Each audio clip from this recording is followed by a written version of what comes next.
Hello.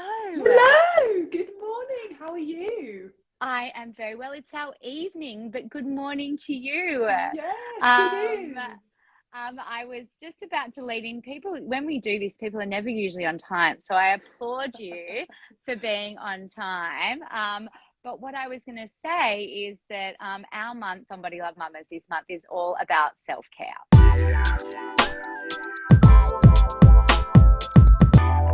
So what we're trying to do is introduce new ways for mothers to bring in different practices that enhance their well-being, and just is a time to focus on just them, because I know you're a mum of two yourself, and it's that juggle of so many other things that feel like a priority that go before us.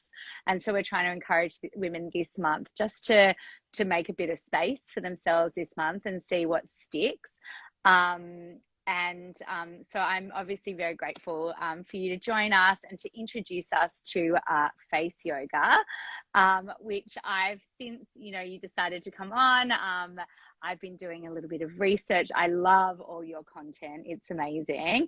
But maybe we start at the beginning and just give everybody a bit of a face yoga 101. Of course, yeah. So my method, the Danielle Collins Face Yoga method, which I established about 17 years ago, has 5 main aspects to it. So it has the facial exercise, which is about strengthening and toning certain muscles under the skin, which helps to lift and firm the skin. And it's very good for helping our muscles stay nice and toned and lifted. Mm-hmm. Then the Mm-hmm. second aspect is the facial massage. So this is about gently massaging our own faces, boosting blood circulation, helping with lymphatic drainage, and it's very good for helping our skin to look healthier and glowing. And then the third aspect is acupressure. So this is applying pressure to certain points in the face, has lots of similar benefits to massage, but lots of deeper wellness benefits as well. So many of the points I teach are very good for reducing stress, helping to reduce headaches, helping with sinus issues, jaw issues. So we have lots of deeper benefits as well as the aesthetic benefits. Then the fourth aspect is the relaxation. So relaxing tension in certain parts of the face is incredibly important. One of the big reasons we get lines and wrinkles is those repetitive stress related expressions, and particularly as we age, as we start to have a natural reduction in the collagen and elastin in the skin, we find that those expressions etch into the skin. So if we can start to relax some of the tension that we're holding in that area, it really has lots of benefits for the face, but the mind and the body as well. And then the fifth and final aspect is the well-being. So my method is very holistic,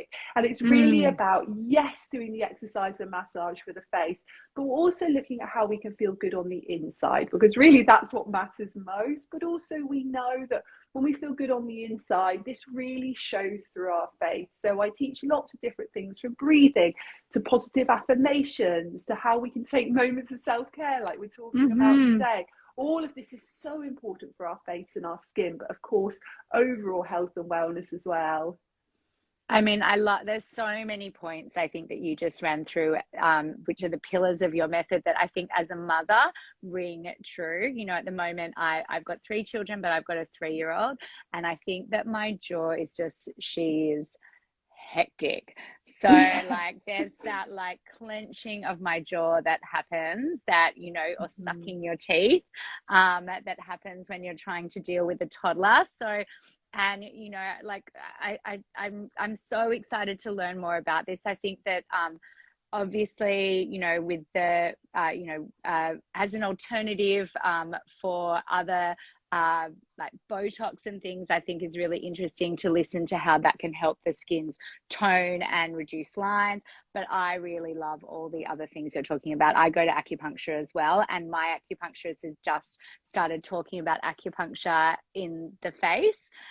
So I love that that's incorporated in your method as well, and something that you don't have to leave home to do. Because I think ultimately, which is why we built our platform, and obviously you built your digital offering as well, is that people don't have time to go to all these appointments. And that's where particularly for mums, if you're running around dropping your kids off at sport here, there and everywhere, you're not going to be going to face yoga as often as you should be if you can do it yourself. So So I guess we understand the method now, or your pillars. Like how does it actually work? So or how does somebody begin the practice?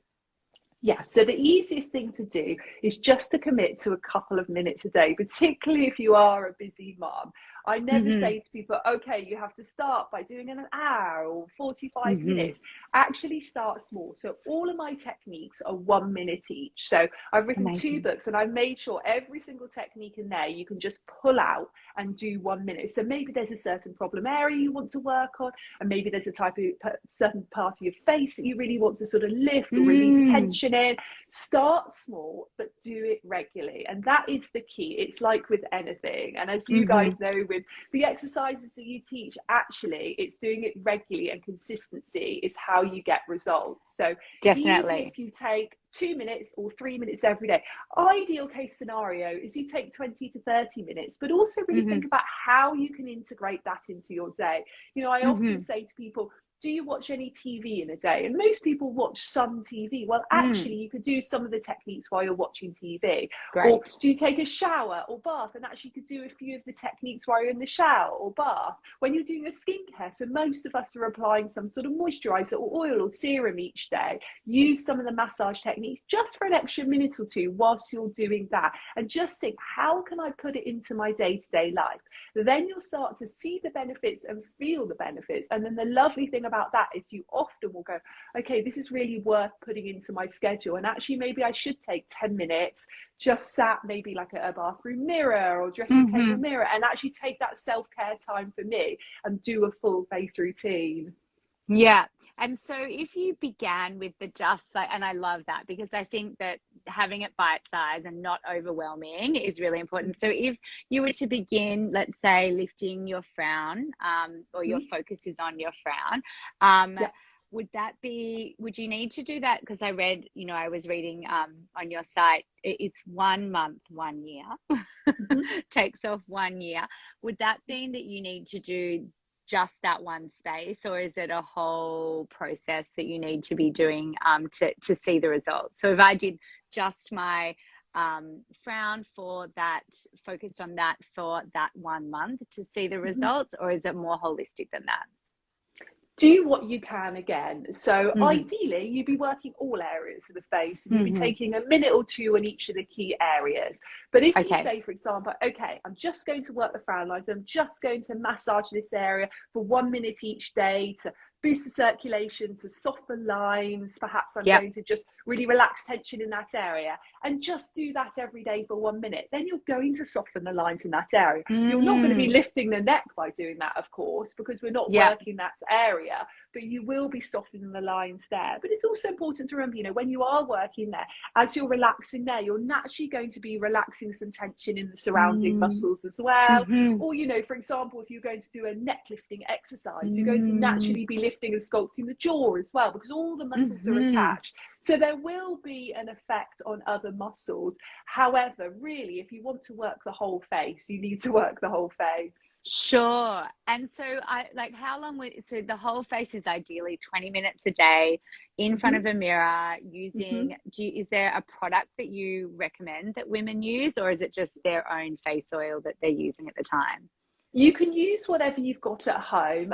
We've been lucky enough to work with amazing skincare specialists who's established my Fusion by Danielle range. And we've got a lovely moisturizing serum, which has been designed to use a face yoga. You can use it in place of your regular moisturizer twice a day. It's hugely hydrating, non-greasy, but also it gives you that lovely glide to really work the Mm-hmm. skin. So I always recommend that. But if you've got something at home, you can use it. The downside about a moisturizing cream when you're doing some facial massage is usually it'll just sink into that top layer of skin super quickly, and actually then you haven't got that ongoing glide. And Mm-hmm. the Yeah. downside about a heavier oil is it often then leaves a greasy residue on your skin. You feel like you're super shiny all day. It Yes. sometimes can block your pores. So actually a moisturizing serum is the ideal in between. But again, it's Mm-hmm. about adapting, and I know that you guys speak to mums who are super busy. Maybe they're home with Yes. children, maybe they're trying to balance work and home life. actually just think, how can I use what I've got at home? You know, pick up your moisturizer, Sure. put it on, tap it into your skin for a minute. Even just doing that simple action is going to really boost the circulation. It's going to relax tension. It's going to brighten your skin for the day. And you could do that for 1 minute. Yes, I love that. And so do you recommend that the best time of day is in the morning or the evening to do that, or there's different practices for the morning and the evening? Again, do it when suits you. So the key Okay. is to keep it up regularly. So for me, Yes. I have a 5-year-old and a 9-year-old. The mornings Yes. are absolutely crazy. I mean, even just getting them out the door this morning. So it's 8:10 here. They left for school at 8 o'clock. It's just chaos. And it's quite funny because people always say, Danielle, you're always so calm. But actually, you probably should have seen me about 20 minutes ago. So my face yoga does exactly. My face yoga just doesn't happen in the morning. What I tend to do in the morning is apply my moisturizing serum. I usually do 1 minute of gua sha, which is a lovely jade crystal tool that I use. Sometimes I use the rose quartz one, and I'll just do that for 1 minute, or sometimes I'll use a cancer one, and that'll be it for the morning for me. And then for me, I do my practice in the evening. I have more time in the evening. I do my skincare routine, and then I do my face yoga, and that works really well for me. We've got lots of people. I mean, we're very lucky. We've got millions of people that do my method around the world, and many people do it in the morning. So actually, lots of people find that getting up in the morning and doing that self-care time, doing their face yoga, really starts their day well, but also means that they definitely do it. Because so many people have said to me, Danielle, if I try and leave it until 9 o'clock in the evening, then actually I'm not going to get it done. Exactly, I'm not going to get it done. So do what suits you, but just try and do it regularly. I can definitely see that, the correlation. And I know lots of people are like, got to get their exercise done in the morning or they won't do it. It's getting out of the house and doing their self-care immediately fills up their adaptive energy as mums. For me, it's like, I have to do my meditation in the morning. That's become just intrinsic to my beginning of the day. But I definitely have been really excited to talk to you because I want to incorporate it into my evening before I go to bed. I always have a shower just to unwind and relax and, you know, get ready. That's the time I think I'm going to get into it for sure. And so you've got lots of how-to content available, which I think is awesome. But how else is it through your books? How else do people access your content? So there's lots of ways that you can access it. Like you said, I've got 2 books, so Danielle Collins Face Yoga and the Face Yoga Journal, and both of those are packed full of techniques you can easily have by the side of your bed or on your desk and pick it up and do a technique and learn lots of really good wellness and skincare tips as well. The Face Yoga Journal, my newer book, has all these techniques in, but it also has journaling space for gratitudes, to record when you've done your face yoga, to put your intentions in there. So that's really lovely. If you want to just kickstart it, so if you can dedicate 10 minutes a day for a 10-day period. I've got a 10-day course, and this is great because you work the whole face in 10 minutes a day, and you've got the videos for life. So actually, even if you go, okay, I'm going to do it for 10 days, I'm going to take a break, and then I'm going to go back to it, and you get a full digital copy of my first book in there as well. Great. We obviously do teacher training as well, so people that want to actually share these techniques with other people, we do an accredited certified teacher training, which is lovely. And of course, I've got my YouTube channel, The Face Yoga Expert, so absolutely loads of videos on there. Yes, I've been doing a deep dive on there, Danielle. I love it. Great. It's so cool. So I think it's amazing you've been doing this for 17 years, you know, because I think with the explosion of Instagram, it's just made, I imagine it's made this method so much more accessible, and you've been able to put a loudspeaker to all the benefits that it has. But how did you get into it? 17 years ago, I'm trying to think, what was popular back then. I feel like this is so we were a real pioneer in this section. of Absolutely. I well-being. mean, 17 years ago, the skincare industry and the wellness industry, Yeah. yoga industry Yes. was in a different space completely. So Totally. my Yes. journey actually started. So 19 years ago when I was 21, I just left university. I'd done my degree in education. So I always knew I wanted to teach, but obviously I thought I was going to do it in schools. I never knew I'd do it in this way until I became really unwell. So I got glandular fever and then I was diagnosed with ME. So I was very much bedridden and housebound for a good part of a year. And doctors didn't really have a cure for me. They didn't really know what they could do for me. And I felt really determined to overcome the illness in my own way. And I wasn't into anything holistic, anything to do with yoga at all. And someone recommended that I try a bit of yoga. And all I could do was some of the breathing techniques and meditation, a few gentle stretches in bed because I was in so much pain in my body. And I remembered so clearly as I did that first little yoga video, just learning to breathe again, learning to move my body in the correct way. Actually, it kickstarted a healing journey from within. Lots of techniques I did for myself and my mind and my body and spirit, soul, everything. And also then started to use lots of different holistic therapists to heal myself. And when I was better, I was very blessed that through all of that, I was managed to fully recover from the illness. But I knew that I'd gone through that for a reason. And I knew that there must be so many people out there that either going through an illness like that, or they just want to learn some really simple and effective techniques like I'd use myself just at home in my bed in order to help their wellness and just to feel healthier and happier. So I then took training in relaxation therapy, and in time I did lots of trainings in yoga and nutrition and well-being. Yes, I and saw over the that. years I've done many other trainings, but I started to teach a lot of yoga classes and meditation classes. And you know, this is now going back sort of 16, 17 years ago. And my clients were saying to me, Danielle, you know, yoga's great for my body, I'm toning it up, I'm feeling more relaxed in my mind, but what about my face? I wish you could just do yoga for my face. And I remember training as a yoga teacher thinking, how crazy is it that we learn everything from the neck downwards, poses, about the muscles, about how to release everything, but nothing about the 57 muscles in this area. So I had that in the back of my mind. I'd also done training in face massage. And as lovely as it is giving people treatments, actually I wanted people to be able to do it at home on themselves really easily and for free. And actually all of this together led me down a big path of research. I started to look at techniques that have been used for thousands of years in Eastern medicine, in yoga, in Ayurveda, in traditional Chinese medicine, in shiatsu. Also looking at the science of the face, the muscles, the skin, the lymphatic system, and obviously drawing on all my trainings I'd had as well, and put together my method, the Danielle Collins Face Yoga Method, and started teaching just a little bit at the end of my yoga classes to my clients. And in hindsight, that was so good for honing my method, because people were saying to me each day, oh, Danielle, this technique works so well with this, or actually, I wish you could do something for this bit. Or and I was really working with them, doing before and after pictures with them, and really sort of honing it as I was researching and developing.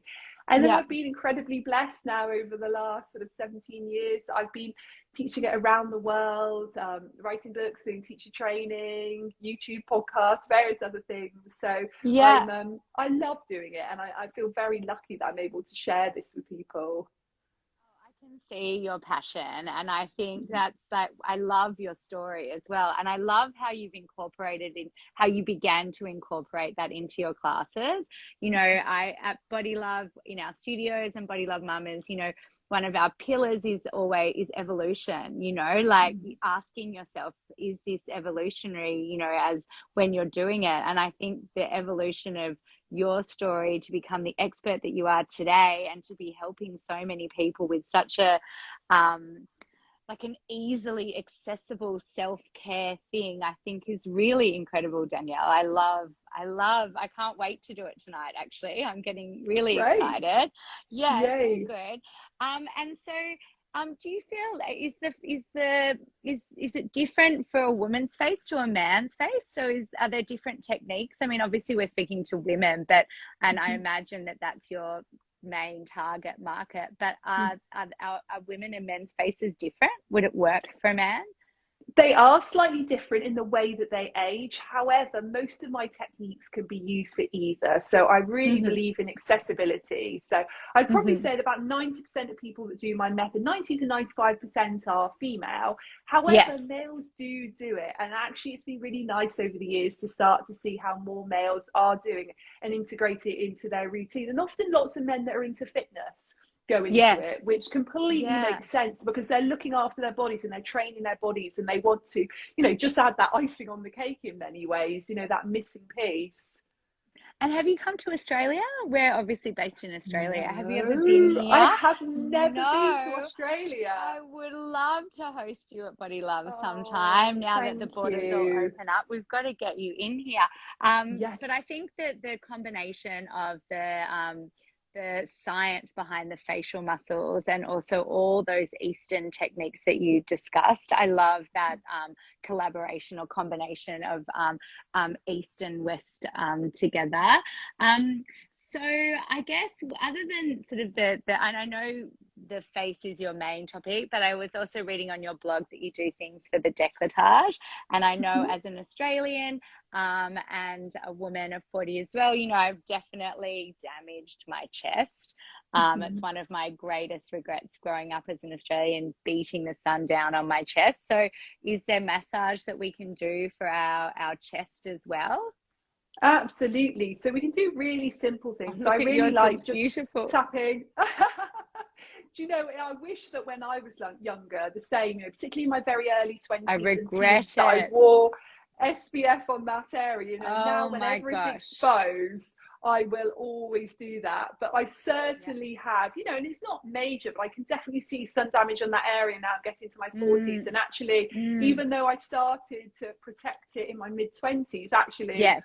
I still have probably, 25 years really from when you're Mm, quite young, because I think even when we were absolutely. younger, sun protection wasn't what it is now. Mm-hmm. My girls have even gone to school now with some sun protection on because it's going to be sunny today, they'll be out in the Yep. sun, and actually Yes. it wasn't like that as much, in the No. 80s. Oh, no. I feel like I put oil on my skin, literally Yeah, oil. yeah, Oh, yeah. shudder to My think. Yeah. goodness. And especially in Mm. Australia as well, because you've got that much sort of hotter, I stronger mean, sun. terrible. So this Yeah. what you're doing now is Yeah. that, so if you were to add that, would you begin at on the décolletage?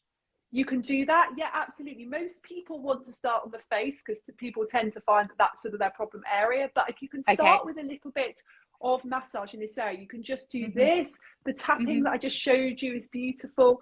And you can do What this does the and tapping use do? the tapping is boosting the blood circulation. So as we do Okay. that, we're bringing fresh blood and nutrients and oxygen up Mm-hmm. to the skin surface. It's going to Mm-hmm. feed the skin. It's going to help the skin look healthier. It's going to Mm. encourage the production of collagen elastin as well. Mm-hmm. So this is all really good. And also thinking about posture, because a lot of Mm. lines that come in this area, and definitely this area, I mean, you can see if I sort of go like this, if I was looking at a phone or something, instantly all these lines are created. So actually, Mm-hmm.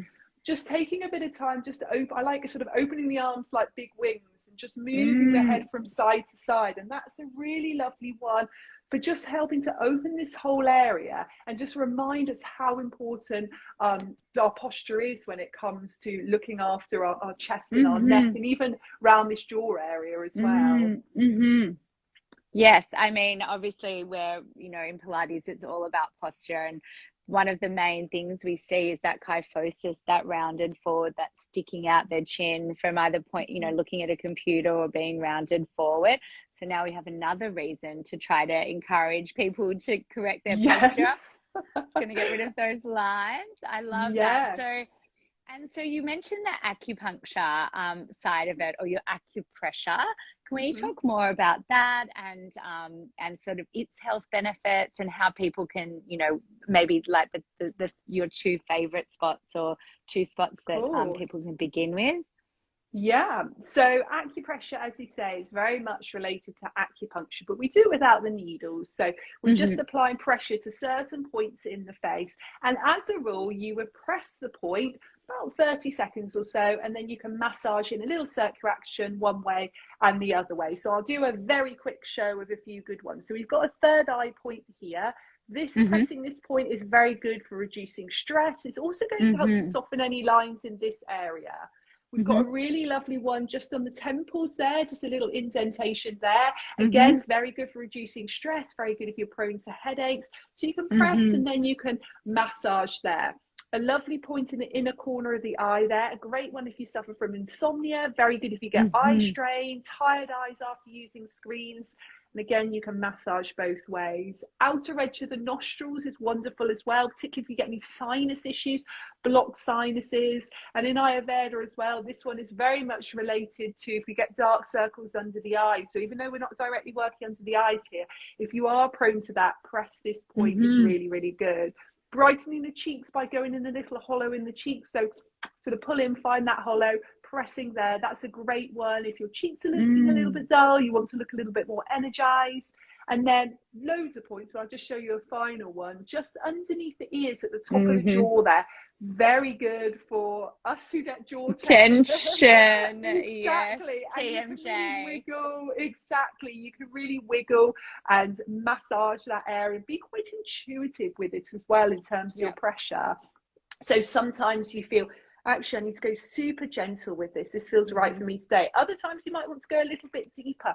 Listen to what your body needs in that day. And, you know, your inner intuition and your inner teacher is so important with face yoga because you're the one touching your face. So you need to be guided by what feels good for you. And I think all of us are very prone to going quite hard and quite deep with these techniques and think that that's going to get quicker results or better results. But remember, our face skin is quite delicate, and actually sometimes just by going a little bit of a lighter touch encourages that muscle just to let go of some tension and to relax a little bit. So don't always feel that you have to go sort of quite deep and hard to get benefits. Sometimes the opposite is true. Yes, I was actually going to ask you because obviously I'm sure you talk about it, but as a sort of like, how would, if you describe sort of like, you know, your skin getting deeper, what's the general sort of pressure that should be applied? Is there a way of describing it? Yeah, so with my method, generally with the massage, we're doing one of two things. So we're either going with the lymphatic drainage or we're going with a lifting massage. Now, lymphatic drainage is all about detoxing and draining, but our lymphatic system is just under the skin surface. So we don't even want to go as deep as the muscle there. So for example, if we were doing a bit of lymphatic drainage here, I'm literally doing feather-like touch. So I'm stroking the skin so gently here. Or if I was going around my eye area, the skin around the eyes is about 10 times thinner than the skin on the rest of the face. So you're going, again, super gentle. But if you want to make it actually drain some of that lymph that maybe is stagnant there and causing those dark circles or puffiness under the eyes, you're doing super light and gentle. However, if you want to go a little bit more with lifting, a little bit more releasing, so for example, if we want to lift around the cheeks or the cheekbone, 2 fingers and thumb, and you could really pinch, I'll try and show you from sort of the side there. So I'm actually pinching quite deep there, down into the muscle. I'm stimulating the muscle. I'm really boosting that blood circulation. I'm helping to lift and sculpt that area. So really it depends where you're working. As a rule, if you're going the side of the neck here with lymphatic drainage and going downwards or around the eyes, very gentle. Front of the neck can be lifted. Around this area you can work with lifting. And then forehead area, excuse me, forehead area. It's somewhere in between really, because obviously you're not pinching so down to the muscle because you can't do it there. But just that gentle touch is encouraging this area and this area to relax, which is so important because we hold so much tension in that area. Oh, amazing. So great. That's that's a great, so light around the eyes. It's very delicate, and certain fingers I gather as well are better than other fingers. I remember my facialist was like, this is a worker finger, right? And this is the ring finger here. Gentle one. This is lovely because you just can't go too deep with that one. Yes, I remember that. And so do you have any other, you know, top self-care tips that you can share with our mums out there to sort of encourage them to stay motivated and to sort of kickstart this new self-care habit? Yeah, of course. Well, something which I've really stepped into as I've been a mum, but definitely over the last few years during the pandemic, It's deciding on 3 self-care non-negotiables for myself. So whatever Mm-hmm. happens, however crazy busy my day is, I make sure I spend even just a few minutes, sometimes a lot longer, sometimes half an hour on these things. So for me, my 3 non-negotiables are going for a walk outside in fresh air, ideally in nature every day, some form of yoga practice, and face yoga practice. So they're my 3. So decide what your 3 are. Maybe they'll Mm-hmm. be meditation, Pilates, and a little bit of And face face yoga. massage. Yeah, Love it. exactly. And maybe that's what it might be Me. for you. And actually fit what you can in. So, you know, for example, if you say, it's been a crazy busy day, I can only do 3 minutes of my Pilates today, I'm just going to do a couple of key moves, or actually I'm going to dedicate myself to a full 1 hour class today. It really depends. But if you've got those 3 as non-negotiables, whatever happens, you'll make sure that you do those. And that's been incredibly important for me as a mum. And actually, before I was a mum, I think I was much more relaxed about things, because I sort of thought, well, I've always got the time, but actually I wasn't as efficient with my time. So actually a day or two would go by and I wouldn't have gone for a walk in the fresh air, because actually there's always tomorrow, you know, and you've got a lot more space in your day. So I was actually thinking about this a few weeks ago and thinking, since I've become a mum, I do think I'm way more efficient with my time. You know, I don't waste time. So if I'm going to be relaxing, I'm going to be relaxing. You know, if I'm going to be cleaning up the house, I'm going to be cleaning up the house. If I'm working, I'm working, and I'm actually really focused almost in these time slots. Whereas I think, you know, going back 10 years ago, before I was a mum, I was so much different. You know, I think everything would merge into one, and I'd always think, oh, you know, I've got time for that later. And so actually, you know, I think in some ways there is a superpower in being a mum. You know, we often think we're shorter of time, but I think actually we're much more clever with our time. Well, and I think we are definitely. And I think it's a mindset that letting women and mothers know that you actually deserve it, that Yeah. you deserve that time and you're allowed to prioritize yourself. Because I think you're right. Like, we are experts at time management and fitting everything in, but fitting everything in without us being the priority. But, you know, if we can sort of, I think, you know, and we're speaking to lots of pregnant women at the moment.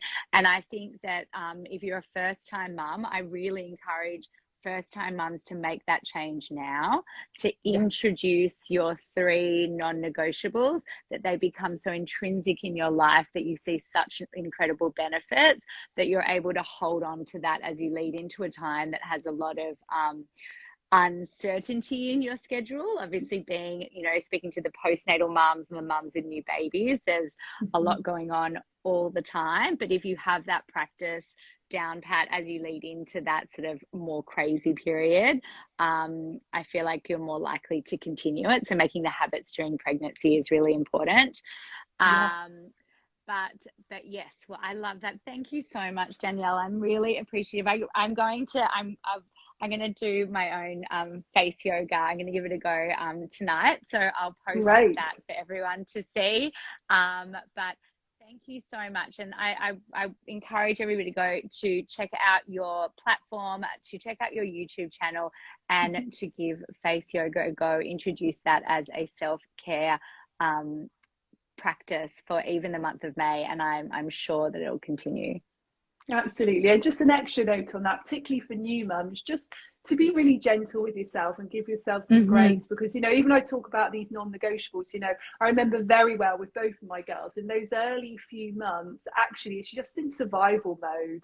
So if you think, oh, actually, Danielle, I can't do 3 non-negotiables because I can barely think about what's going on in the next hour, that's okay. You know, that's really okay. And, you know, that time doesn't last forever. And actually, you know, after a year or so, then you can start to really think, okay, what are my non-negotiables? But also remembering the self-care isn't selfish. And if you can try and fit some time in for yourself, that's incredibly important, whether you're a week into being a mum, whether you're 20 years into being a mum. And I think the narrative definitely needs to change on that. I think that we need to really encourage mums to take some time for themselves, to have some self-care for themselves, and to know that there's absolutely nothing wrong with that. Because I don't know about you, but I still, even 10 years later of being a mum, still get guilt when I'm doing things for myself, even though I know it's essential. I teach it to other people all the time, but there's still underlying guilt. And actually, I think the more we can change the narrative around that, the better.